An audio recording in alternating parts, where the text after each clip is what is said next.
नमस्कार, मी कल्पना बांदेकर आरोंदेकर मेजवानी आणि बरंच काहीमध्ये आपलं स्वागत करत आहे।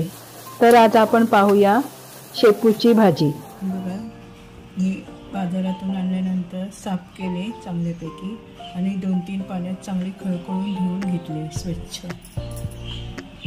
आणि त्यासाठी लागणारे साहित्य: 1 कांदा हा बारीक चिरून घ्यायचे, मिरच्या, फोडणीसाठी तेल, ओलं खोबरं, चणा डाळ आणि मीठ, आलं लसूण अद्रकची पेस्ट, एवढं साहित्य लागेल।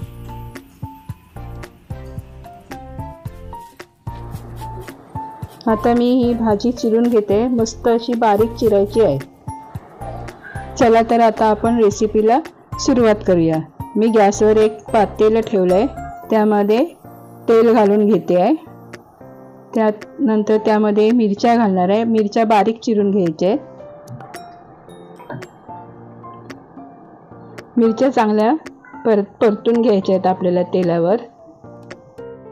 त्यानंतर आपण त्यामध्ये कांदा घालून घेणार आहोत, तो पण चांगला परतून घ्यायचा आहे। आता आपण त्याच्यावर 1 मिनिटासाठी झाकण ठेवूया, म्हणजे कांदा आपला गुलाबी रंग कांद्याला आपल्या गुलाबी रंग येईल। आता आपला कांदा चांगला मऊसूत झालाय।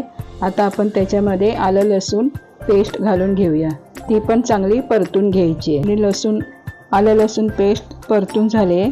आता आपण त्यावर चिरलेली भाजी घालून घेऊया, ती पण चांगली परतून घ्यायची आहे। 2 मिनिटं चांगली परतून घ्यायची, म्हणजे एकजीव करायची त्या पेस्टमध्ये। आपण ह्या भाजीमध्ये पाणी घालणार नाही आहे, आपण ही भाजी वाफेवरच शिजून घ्यायची।